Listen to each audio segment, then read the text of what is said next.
गांव के किनारे एक छोटा सा घर था जहां अर्जुन नाम का एक समझदार लेकिन गरीब लड़का रहता था।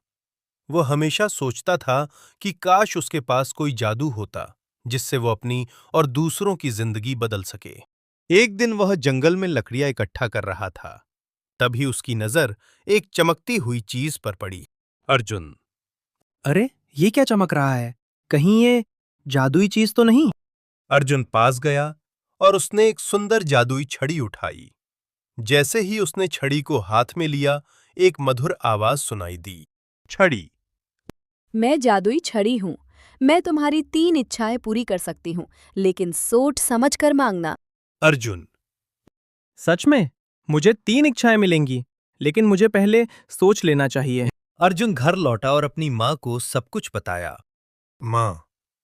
बेटा, जादू का इस्तेमाल हमेशा अच्छे कामों के लिए करना। सिर्फ अपने लिए मत सोचना, दूसरों का भी भला करना। अर्जुन। हाँ माँ, मैं ऐसा ही करूंगा। अगले दिन अर्जुन गांव में घूमने निकला। उसने देखा कि कई लोग भूखे हैं और परेशान हैं। अर्जुन। मेरी पहली इच्छा है कि मेरे गांव में कोई भी भूखा ना रहे। जैसे ही उसने छड़ी घुमाई, चारों तरफ रोशनी फैल गई और गांव में अनाज की कमी खत्म हो गई। गांव वाले। अरे, ये चमत्कार कैसे हुआ? अब कोई भूखा नहीं है। अर्जुन मुस्कुराया और आगे बढ़ गया। अब वह दूसरी इच्छा के बारे में सोचने लगा। मेरी दूसरी इच्छा है कि हमारे गांव में एक अच्छा स्कूल बन जाए। छड़ी फिर से चमकी और कुछ ही पलों में वहां एक सुंदर स्कूल बन गया। बच्चे। वाह, अब हम भी पढ़ने जाएंगे। अब अर्जुन के पास एक आखिरी इच्छा बची थी। वो गहराई से सोचने लगा। क्या मैं अपने लिए कुछ मांगूं? या फिर कुछ ऐसा करूं जिससे हमेशा भलाई हो?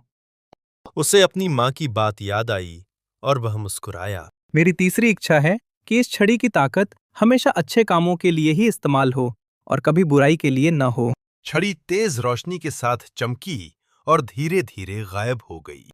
छड़ी। अर्जुन, तुम्हारा दिल सच्चा है। यही सबसे बड़ा जादू है।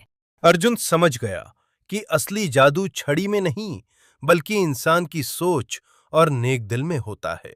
उस दिन के बाद अर्जुन गांव का सबसे प्यारा और मददगार लड़का बन गया। उसने सीखा कि सच्ची ताकत जादू नहीं, बल्कि अच्छे कर्म होते हैं।